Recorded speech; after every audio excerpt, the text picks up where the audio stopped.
بسم اللہ الرحمن الرحیم وبہ نستعین وهو خیر المعین وصلی اللہ علی رسولہ الکریم وعلی آلہ الطیبین الطاہرین اللهم صل على محمد وآل محمد. ثم لا وجہ لتقدیر خصوص المؤاخذة بعد وضوح ان المقدر في غير واحد غيرها، فلا محيص عن أن يكون المقدر هو الأثر الظاهر في كل منها أو تمام آثارها التي تقتضي المنة ورفعها، كما أن ما يكون بلحاظه الإسناد إليها مجازا هو هذا. بحث تھی ہماری کہ مصنف نے برات کے لیے حدیث سے تمسک کیا. تمسک بے این معنی کہ جو مشہور کرتے آ رہے ہیں، حدیث معروف ہے حدیث رفع کے ساتھ. بحث تھی کہ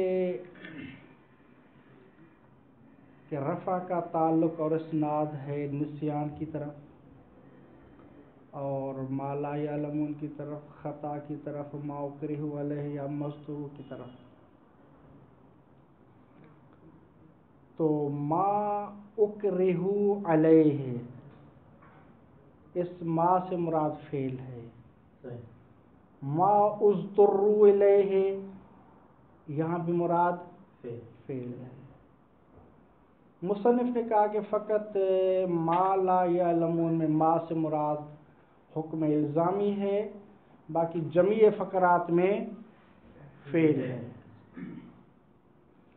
لیکن رفع ما اکرہ علیہ اس فعل جس پر اکراہ کیا گیا اس کو اٹھایا گیا ہے. اب دنیا میں کوئی فعل مکروہ نہیں انجام پا رہا، ایسا تو نہیں ہے. تو وہ فعل مکرہ تو وہ انجام پا رہا ہے خارج میں. نسیان کو اٹھا گیا ہے کہ ابھی کوئی نسیان نہیں کرتا ہے موجود. تو کیا کریں گے؟ تو سونن لکلام الحکیم ہم کیا یہاں کچھ مقدرات رکھیں گے. ٹھیک، کل جو ہماری بحث تھی وہ فقط ایک فقرہ میں تھی، ما لا یعلمون میں پوری بحث تھی کہ جو سوق کلام ہے، سیاق کلام یا اس کے لحاظ سے ہم یہاں ما لا یعلمون میں کیا رکھیں. آج ہم جمیع فقرات میں بحث کرتے کہ وہاں مقدر کو کیا رکھیں. تو تھوڑی سی کانو بحث سابقہ بحث درس میں بھی ہو گئی مباحثے میں، آج تھوڑی ادامہ کرتے ہیں. شیخ انصاری کا وہ ہے کہ یہاں ہم مواخذہ کو مقدر رکھیں گے. ٹھیک، اگر کوئی مثلا فعل ایک ایسے فعل جس کی طرف وہ مضطر ہے، شراب پینے کی طرف، مثلا میتہ خانے کی طرف مضطر ہے، ٹھیک، تو ان میں جو مواخذہ شرعیہ ہے وہ اٹھایا گیا ہے. تو شیخ انصاری کا یہ بنتا ہے کہ جمیع فقرات میں کیا ہم مواخذہ کو مقدر رکھیں گے. کیا دلیل ہے اس کے پاس؟ وہ کہتے ہیں کہ دیکھو، یا آپ جمیع آثار مقدر رکھیں گے، آثار شرعیہ، ٹھیک، جتنے بھی چاہے احکام وضعیہ ہوں یا مثال کے طور پر تکلیفیہ ہوں، جتنے بھی احکام ہیں یا وہ رکھیں گے ایک، یا آپ رکھیں گے اثر بارز، ایسا حکم شرعی کے جو واضح اور ظاہر ہو، وہ آپ کیا رکھیں گے؟ مقدر رکھیں گے. چاہے آپ اثر ظاہر کو مقدر رکھیں یا اثر جمیع آثار کو رکھیں، قدر متیقن سب میں پھر بھی مواخذہ بن رہا ہے. سب میں پھر بھی قدر متیقن مواخذہ بن رہا ہے، لہذا ہم مواخذے کو ہی مقدر رکھتے. یہ اس کی دلیل تھی. آغا خود کہتے ہیں کہ نہیں بھائی، ہم جو ہے ان فقرات میں جو مقدر ہے وہ مواخذہ نہیں رکھیں گے، بلکہ ہم جمعی آثار رکھیں گے، چاہے وہ احکام تکلیفیہ ہوں یا وضعیہ ہوں۔ سوال کرتے آغا خود سے، آپ کے پاس کیا دلیل ہے؟ آپ شیخ انصاری کے مقابلے میں جمعی آثار رکھنا چاہتے ہیں، کیا دلیل ہے؟ تو آغا خود کہتے ہیں کہ جو شراح نے بیان کیا ہے، لیکن یہاں جو ہے وہ ظاہراً ایک دلیل آغا نے دی ہے، لیکن بعض شارحین نے دو کا استنباط کیا کہ یہاں آغا خود نے دو ذکر کیے ہیں، بعض نے کہا کہ ہیں تین، ویسے آغا خود نے دو کو ذکر کیا ہے۔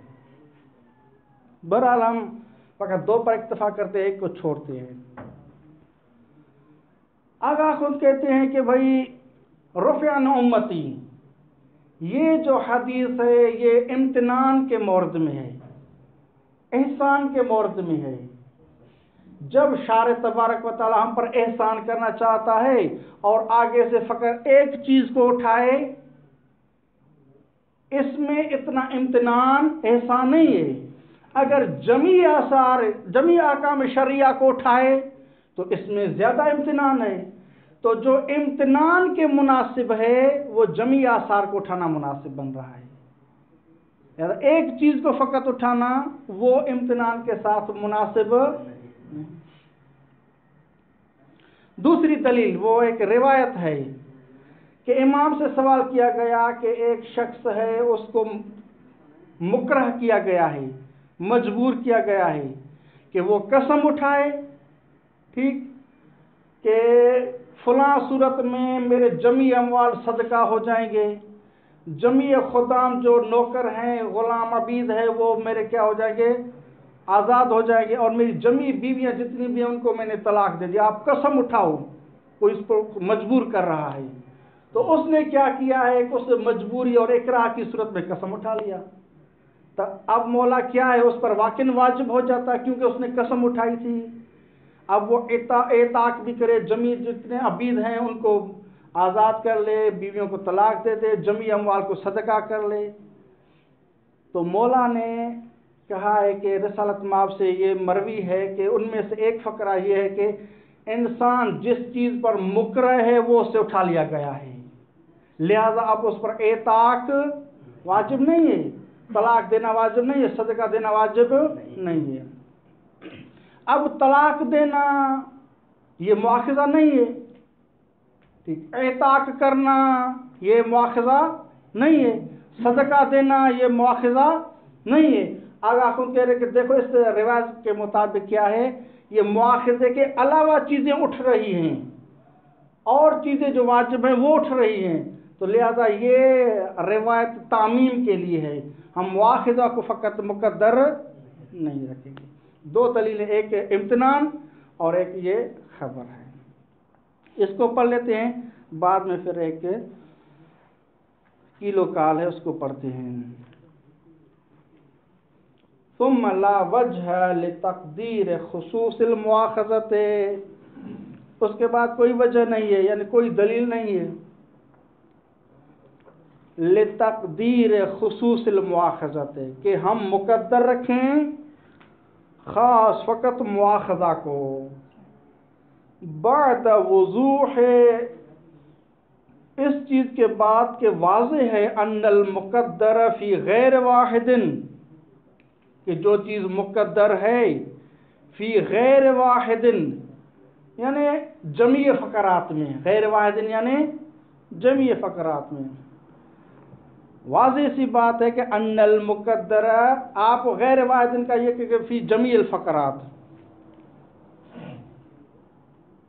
بعد وضوح، اس بات کے بعد کہ ان المقدر فی غیر واحد، کیا مقدر ہے، غیرہا، غیر المواخذہ، ٹھیک ہے، جمعی میں کیا ہے، فقط مواخذہ ہو ایسا نہیں ہے، بلکہ کہیں مثلا کوئی اور چیز مقدر ہے، کہیں اور کوئی اور چیز ہے، تو فقط مواخذہ کو مقدر رکھنا یہ درست نہیں ہے، جبکہ جمعی فقرات میں ہم دیکھتے ہیں کہ مواخذہ کے علاوہ چیز مقدر ہے۔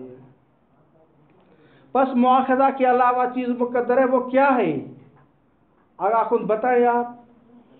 فلا محیص، بس کوئی چارہ نہیں ہے، ان اس بات سے کہ ان یکون المقدر هو الاثر الظاہر فی کل منہا، کہ جو چیز مقدر ہونی چاہیے هو الاثر الظاہر، اثر بمعنی حکم، آثار جمعی آثار یعنی جمعی احکام. اثر سے آپ کو خائف نہ ہو کہ پتہ نہیں کیا ہے، اثر سے مراد حکم ہے. ان یکون المقدر هو الاثر الظاہر یعنی ایک ایسا حکم کہ جو ظاہر اور بارز ہو. فی کل من الفقرات، جمعی فقرات میں کیا ہے؟ اثر ظاہر یا رکھیں گے.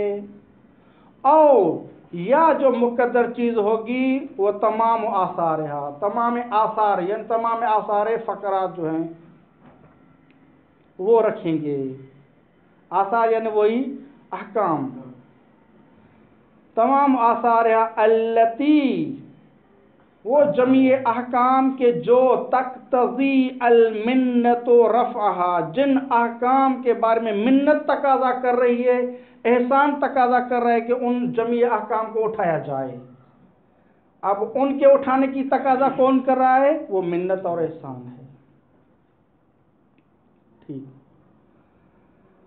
کما انما یکون بلحاظ ہی الاسناد الیہ مجازا هو ھذا، جس طرح ما یکون بلحاظ ہی وہ چیز کہ جس کے لحاظ سے، وہ چیز کے جس کے لحاظ سے، ما یکون بلحاظ ہی اس چیز کے لحاظ سے اسناد دی گئی ہے الیہا ان عناوین کی طرف، اور مثلا رفع کی نسبت دی گئی ہے نسیان کی طرف، خطا کی طرف، فعل اضطراری کی طرف، فعل مکرہ کی طرف، ان چیزوں کی طرف جو رفع کی اسناد دی گئی ہے وہ کس وجہ سے دی گئی ہے؟ ٹھیک. کہتے کہ ما یکون بلحاظ ہی وہ چیز کہ جس کے لحاظ سے اس رفع کی اسناد دی گئی تھی ان فقرات کی طرف، نسیان، خطا وغیرہ کی طرف، مجازن، وہ کون سی چیز ہے؟ ہوا ھذا، وہ یہی چیز ہے. یعنی کیا؟ یا اثر ظاہر ہے یا تمام آثار ہے.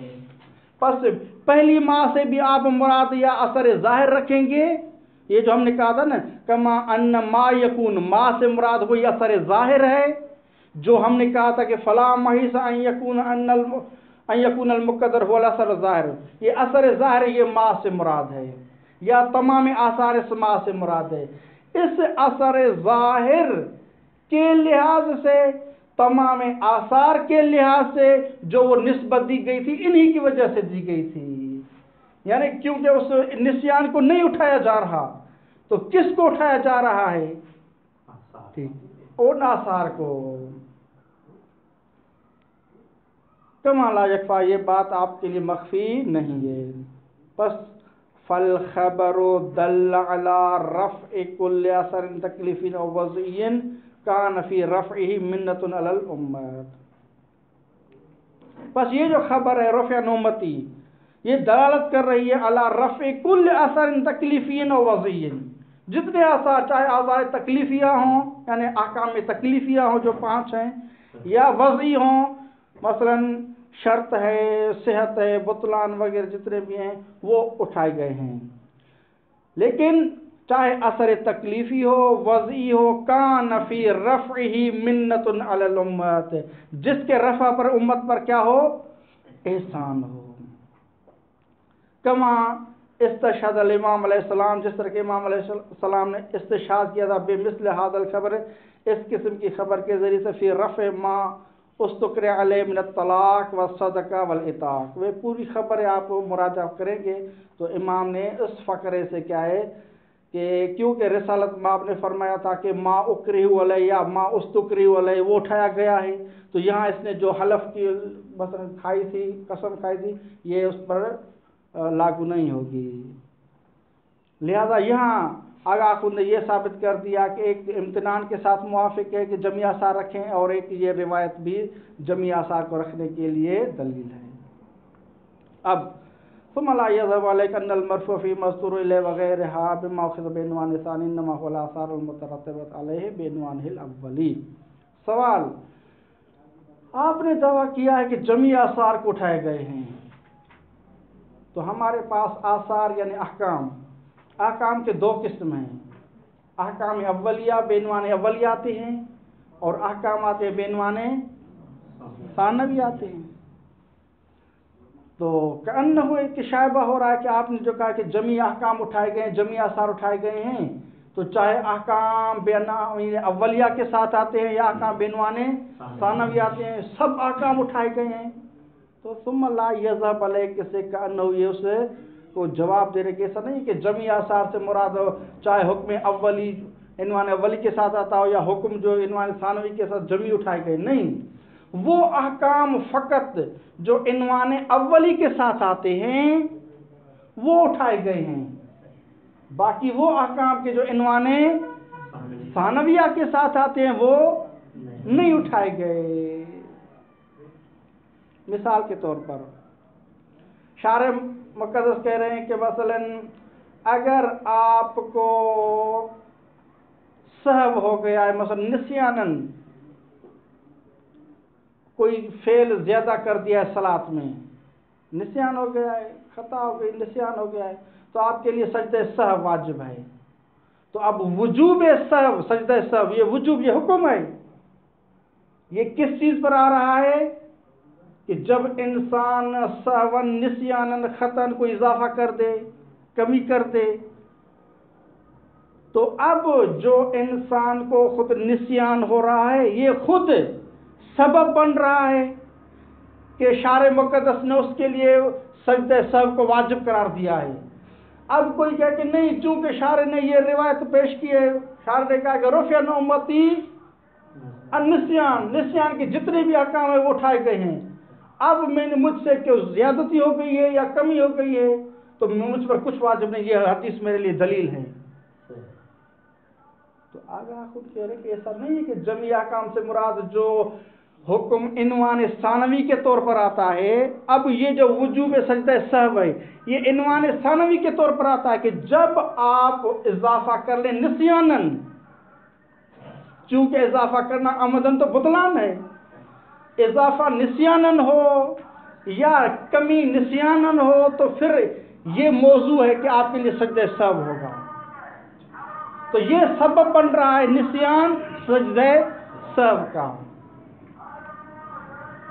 تو اگر آپ کہہ رہے ہیں کہ یہ حدیث رفع کہہ رہی ہے کہ نسیان ہوگا تو حکم رفع ہو جائے گا، ٹھیک ہے، تو یہ کیسے ہو سکتا ہے کہ شارع مقدس تحافظ کر لی؟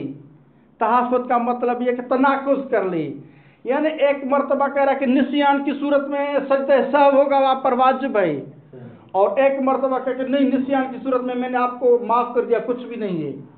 بس یہ تناقض ہے کہ نسیان پر وجوب بھی رکھ رہا ہے اور یہ کہے کہ نسیان سے میں احکام کو اٹھا بھی رہا ہوں. یہ ایجاب اور سلب یہ کیا ہے؟ تناقض ہے. لہذا کیا ہے، احکام میں جو احکام اولیہ ہیں جو اس فعل کے عنوان اولی کے ساتھ وہ جو ہے وہ احکام اٹھائے جائیں گے نسیان خطا وغیرہ میں. باقی اگر عنوان ثانوی کے طور پر مثلا نسیان خطا وغیرہ ماخوذ ہو خود لسان شارع میں تو وہ نہیں اٹھائے جائیں گے. اس کو ملاحظہ فرے پھر ایک لا یقال فإنه یقال ہے. ثم لا یذهب علیک، اس کے بعد یہ بھی بات آپ سے مخفی نہ رہی، ان المرفوع، جو چیز مرفوع ہے، آپ فی الحال بقیہ کو چھوڑ دیں، اس ٹکڑے کو لے لیں.